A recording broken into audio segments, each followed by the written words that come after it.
Bonjour à tous et bienvenue sur Hello Draw. Aujourd'hui une nouvelle vidéo où on va tester les crayons de couleur scolaires. J'ai acheté cette boîte de crayons de couleur à Casino, je l'ai acheté exactement 2,50 € pour 24 crayons de couleur. Et aujourd'hui dans cette vidéo on va tester s'il est réellement possible de colorier avec des crayons de couleur. Je vais tester du coup de faire des aplats de couleurs, de faire des dégradés. Voilà, grosso modo c'est les deux trucs que je vais tester dans cette vidéo.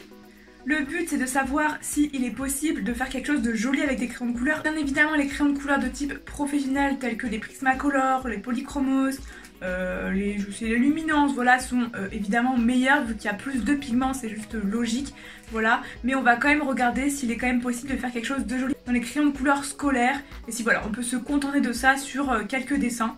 Pas forcément sur tous les types de dessins, mais voilà, si on veut économiser telle ou telle couleur, voir s'il est possible de la remplacer par un crayon de couleur scolaire, pourquoi pas. Et du coup pour cela, on va tester d'abord de faire un aplat de couleur simple, ensuite de faire quelques dégradés, et ensuite je mettrai en pratique dans un dessin de type paysage pour voir un petit peu les différents dégradés qu'on peut faire. Et enfin, je vous donnerai mon avis soit au fur et à mesure, soit à la fin de la vidéo pour vous donner déjà des conseils pour mieux colorier avec les crayons de couleur scolaires si jamais vous les utilisez. Bon, si jamais j'ai réussi à bien colorier, parce que si jamais c'est éclaté, je peux pas trop vous donner de conseils, sachant que je peux pas les appliquer, voilà. Et voilà, j'espère que la vidéo vous plaira et vous servira si jamais vous avez l'intention d'utiliser des crayons scolaires. Et du coup, c'est parti! Du coup, pour le dessin, je vais utiliser du papier Paint On, voilà, multitechnique pour pouvoir utiliser le crayon de couleur et pas avoir un papier dégueu, parce que forcément si vous avez un papier dégueu, il ne peut forcément pas bien rendre. Je sais pas si c'est français, mais vous avez compris. Du coup voilà, comme je vous ai dit, on va d'abord venir commencer par tester les aplats de couleurs. Donc l'aplat de couleur c'est quoi? C'est une couleur classique, genre je vais faire un carré et je vais regarder si on peut tout simplement faire une couleur unique en passant plusieurs couches et ça peut rendre joli, genre sans trop de grains, etc. Donc déjà on va ouvrir la boîte, elle est toujours pas ouverte, voilà, pour découvrir un petit peu les couleurs. Normalement j'ai pris 24 couleurs pour qu'il y ait quand même pas mal de couleurs pour les dégrader par la suite. Et du coup voilà, je trouve que les couleurs sont pas dégueu. Alors après je pense qu'il n'y a pas énormément de pigments, que ça va pas forcément bien rendre en termes de vivacité de la couleur. Mais voilà, en tout cas visuellement elles sont quand même pas dégueu. Voilà, donc là ce que je vais faire, c'est que je vais mettre les crayons de couleur comme ça, je vais venir réaliser quelques cadres au stylo. Voilà, donc après avoir créé mes 3 cadres, on va tester du coup de faire 3 aplats de couleurs. Ensuite je referai 3 cases pour tester 3 dégradés et enfin en dessous je réaliserai un petit paysage. Au niveau des couleurs, je vais faire les couleurs les plus classiques, donc je pense que je vais faire un aplat de rouge, un aplat de bleu et un aplat de vert. Et je vais utiliser pour cela une seule et unique couleur. Voilà, donc par exemple je prends le rouge pour commencer. Alors effectivement le crayon est très sec, il n'est pas du tout pigmenté. Mais voilà, le rendu est quand même pas si dégueu, même pour une première couche. Donc du coup je vais vous laisser en accéléré je pense le dégradé. N'hésitez pas également à faire des petits ronds si jamais vous voulez colorier, c'est le meilleur pour pas avoir de traces. Voilà, moi je vais pas forcément tout faire en rond, mais je vais essayer de faire déjà une première couche et on se retrouvera du coup juste après la première couche pour voir le résultat. Voilà pour la première couche. Franchement c'est pas si dégueu, je pense qu'on peut repasser encore une deuxième couche et cette fois je vais le faire dans l'autre sens.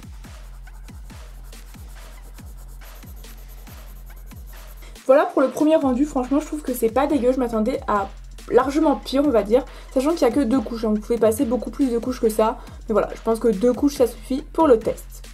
Finalement, plutôt que faire plusieurs couleurs, je vais tester avec plusieurs types de crayons de couleur. Donc là je pense qu'on va mettre les scolaires. Voilà, avec la même couleur, je vais venir réaliser avec les Polychromos le même aplat de couleur. Et ici, je vais venir utiliser les Prismacolor que j'espère que j'ai à Metz et qui ne sont pas restés à Paris. Voilà, je suis de retour avec mon Polychromos et mon Prismacolor. Et comme je vous ai dit, j'ai préféré faire ce type de vidéo, voilà, et de plutôt comparer, plutôt que tout simplement faire un aplat et au final on ne sait pas la différence avec les crayons professionnels. Du coup je vais faire exactement la même chose, je vais faire 2 couches avec le Polychromos et ensuite 2 couches avec le Prismacolor.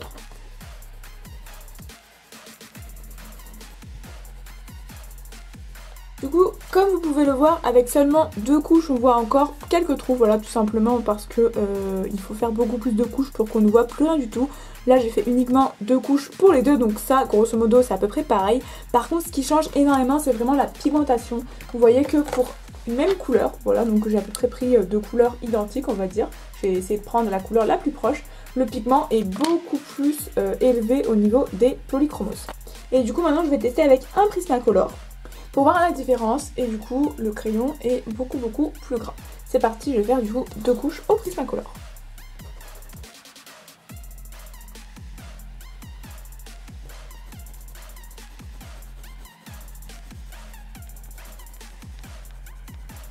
Et voilà du coup le rendu pour le Prismacolor. Et vous voyez qu'avec seulement 2 couches, les trous sont quand même globalement rebouchés. Du coup j'ai une petite préférence au niveau de la plate couleur pour les Prismacolor. Ensuite je vais de nouveau faire 3 cases et je vais venir faire un dégradé. Pour chaque dégradé, je vais essayer d'utiliser 7 couleurs, voilà. Et je vais utiliser du coup du violet au jaune parce que j'adore ce type de dégradé.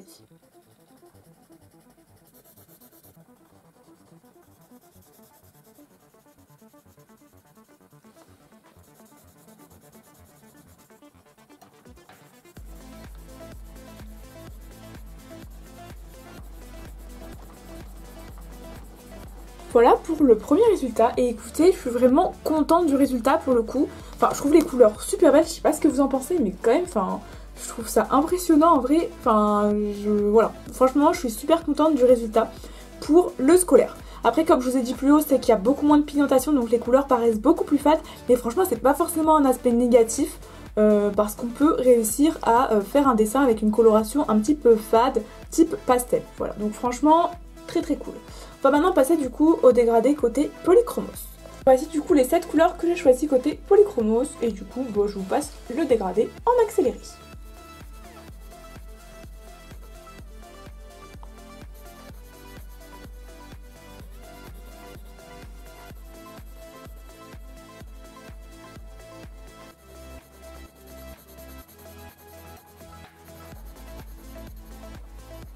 Et voilà du coup le dégradé côté polychromos qui est également assez sympathique. On voit d'ailleurs que les couleurs sont beaucoup plus vivaces. Voilà, je sais pas si ça se dit, mais voilà, elles sont beaucoup plus vives plutôt. On peut tout de suite passer au côté Prismacolor. Et voilà du coup les teintes que je vais utiliser pour les Prismacolor. Alors je suis un peu moins convaincue par le dégradé parce que pour le coup je trouvais qu'il n'y avait pas vraiment de couleur, déjà il n'y a pas de couleur orange, je sais pas pourquoi alors que j'ai quand même la grosse boîte des 150 Prismacolor. Il n'y a pas de vrai orange. Et voilà, les couleurs violets sont pas ouf non plus, donc je sais pas, je sais pas, on verra le résultat. Voilà, donc je vais vous passer en accéléré du coup le dégradé.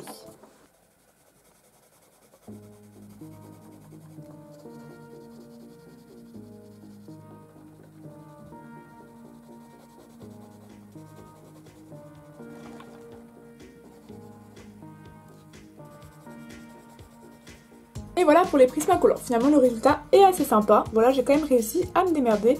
Et au final, le dégradé que j'aime le moins, c'est celui des polychromos. Voilà, je préfère le scolaire pour le côté un peu pâle, voilà, parce qu'en vrai les couleurs pâles c'est ultra beau, surtout les couleurs pastel, ça donne vraiment des teintes pastel, franchement je kiffe. Et du coup les Prismacolor qui eux sont beaucoup plus vives et se dégradent, je trouve, beaucoup plus facilement que les polychromos, étant donné qu'il y a beaucoup plus de pigments et c'est assez gras. Et du coup il faut faire un petit peu attention avec tous les pigments, parce que vous voyez c'est super salissant autour de polychromos et Prismacolor. On a plein de petits pigments alors qu'autour des scolaires on n'a rien du tout. Et c'est le moment venu plutôt de faire un paysage, et du coup je vais venir faire un paysage, je viens de le dire, et je vais décomposer du coup en 3 mon paysage avec un côté scolaire, un côté polychromos et un côté Prismacolor, et je vais essayer à chaque fois de trouver des couleurs qui correspondent à peu près pour pas que ça fasse trop bizarre le dessin. Voilà, du coup j'ai préparé le cadre du dessin avec du scotch, voilà, pour délimiter quand même les contours. Et j'ai préparé du coup 3 traits ici, voilà, comme on peut le voir, à peu près pour faire des parties égales. Et du coup c'est parti, je vais vous passer tout le dessin en accéléré et on passera ensuite à la conclusion. Et du coup ici il y aura la conclusion et je vous mettrai les conseils, les points positifs, les points négatifs de chaque type de crayon, voilà, pour que vous puissiez un petit peu vous y retrouver. Du coup c'est parti, en accéléré le drawing.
Et voilà du coup le résultat, franchement je suis super satisfaite du résultat. N'hésitez pas à me dire votre avis en commentaire.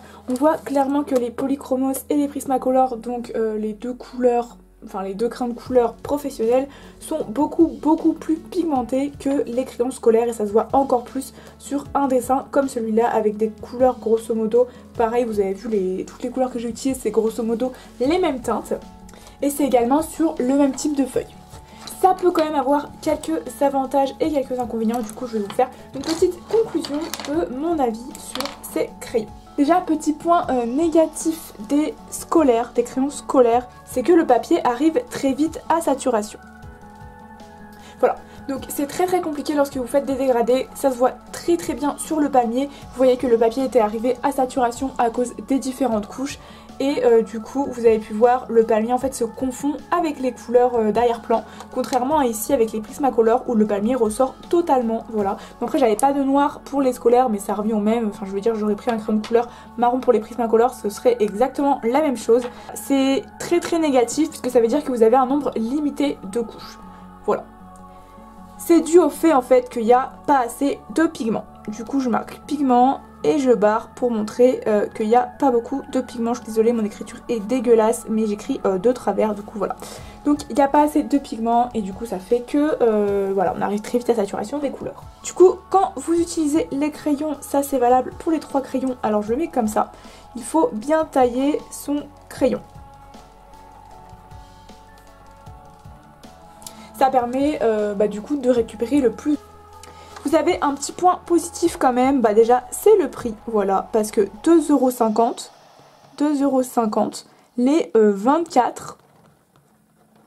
24 crayons c'est quand même ridiculement faible, voilà, donc ça peut très bien servir à vos débuts en dessin.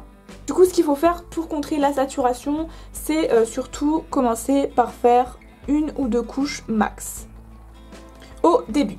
Voilà, donc moi ce que je vous conseille de faire c'est en fait, ce que j'aurais dû faire du coup c'est faire un dégradé comme ça, voilà, rapidement de mon eau, et après directement faire le palmier et essayer de continuer de dégrader par le tour, parce que dans ce cas là on aurait vu bien le marron, même s'il aurait été très pâle, on n'aurait pas vu les petites couleurs comme ça en arrière-plan.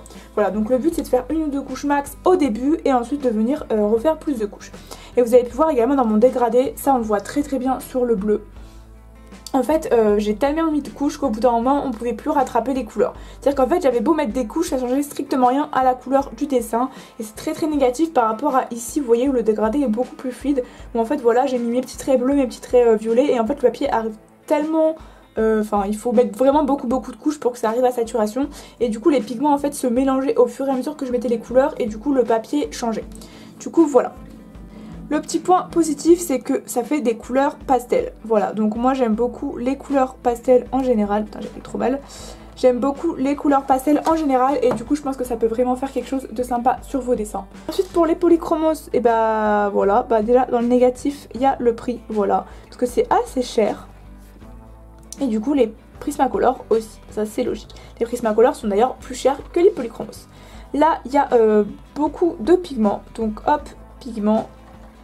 Et du coup ça facilite le dégradé. Donc là je mets que un truc pour pigment parce qu'il y a un peu moins de pigment dans les Prismacolor, dans les Polychromos pardon, vu qu'ils sont un peu plus secs que les Prismacolor. Par rapport au dégradé, vous aurez besoin de moins de couches grosso modo pour faire un joli dégradé au Prismacolor, contrairement par exemple aux Polychromos. Et du coup le petit plus c'est qu'on peut facilement blender ici, facile pour blender avec la couleur claire. Je vais vous expliquer tout ça. Donc ce que je veux dire c'est que par exemple pour le dégradé ici, en fait une fois que vous avez fini votre dégradé, vous pouvez venir avec votre couleur la plus claire, donc moi c'était le jaune, et repasser comme ça en fait tout le dégradé, et ça va permettre de blender la couleur et de cacher les trous avec la couleur la plus claire de votre dessin. Voilà, donc j'avais fait une vidéo sur le blender, vous pouvez aller la voir d'ailleurs, elle date un petit peu donc elle est pas trop à jour, mais vous pouvez voir un petit peu le principe du blender avec un crayon de couleur blanc cassé ou blanc. Et du coup ici c'est un petit peu moins facile de blender, mais ça reste toujours plus simple. Donc là pareil je vais mettre tac, et là je vais mettre tac, facile, blender. Ce qui n'est pas du tout possible du coup avec le crayon scolaire, vu qu'en fait il n'y aura pas assez de pigmentation pour pouvoir blender avec la couleur claire. Ce que j'ai essayé de faire ici, et ce qui a fait un truc assez dégueulasse, comme vous pouvez voir tous les gros traits qui sont ici. Voilà. Donc voilà, j'ai à peu près ça à dire en conclusion, j'ai pas forcément grand chose à dire. Ce qui est cool c'est que Polychromos et Prismacolor se ressemblent quand même pas mal. Donc moi je vous conseille plutôt les Polychromos vu que ça peut faire un bon compromis. Le prix ici je vais mettre hop 1 et là je vais mettre 2. Voilà, donc ça veut dire en fait c'est beaucoup plus cher les Prismacolor que les Polychromos. Du coup pour un rendu à peu près similaire je vous conseille quand même les Polychromos qui seront beaucoup plus polyvalents parce qu'ils peuvent servir pour les aplats de couleurs, pour les dégradés mais également pour les détails. Voilà, parce qu'en fait le crayon Prismacolor il est super gras donc ça fait quand même beaucoup de pigmentation, beaucoup de traces etc. Et du coup ça peut facilement se mélanger à d'autres couleurs si on les utilise mal. Du coup voilà. Par rapport au crayon scolaire qui était quand même le but de la vidéo, je vous les recommande pas spécialement, mais après c'est vrai que si vous débutez avec la couleur ça peut être vraiment pas mal pour commencer. Voilà, si vous comptez pas forcément faire beaucoup de couches etc, si vraiment c'est pour vous prendre, pour prendre en main la couleur, parce que là vous voyez 2,50€ pour 24 crayons, vous perdez rien, à la limite vous perdez 2,50€, mais comme ça vous pouvez tester un petit peu vos dégradés etc. Et ça peut vous permettre de tester par exemple la couleur sur un dessin. Par exemple vous faites un brouillon, vous testez la couleur rapidement pour voir si ça vous va, et ensuite vous reproduisez votre dessin avec les couleurs des crayons professionnels. On passe tout de suite en facecam pour la conclusion. Et voilà, c'est la fin de cette vidéo, j'espère qu'elle vous aura plu. Moi, j'apprécie quand même particulièrement ces crayons de couleur scolaires, n'hésitez pas à vous les procurer si vous les avez. Je préfère ceux-là d'ailleurs aux crayons Bic que j'avais déjà utilisés et j'aimais pas forcément beaucoup le rendu. Du coup voilà, 2,50€, 24 crayons, voilà, je pense que voilà. Après, c'est vrai que ça fait pas des dégradés non plus ouf, les couleurs restent quand même pastel, vous pouvez pas superposer autant de couches que vous voulez, mais ça peut toujours faire l'affaire pour le tout début de vos dessins. Si la vidéo vous a plu, n'hésitez pas à me le faire savoir en likant la vidéo et en commentant, comme ça je saurai que vous aimez les vidéos de ce genre. N'hésitez pas à vous abonner pour me suivre et on se retrouve pour une prochaine vidéo. Bisous!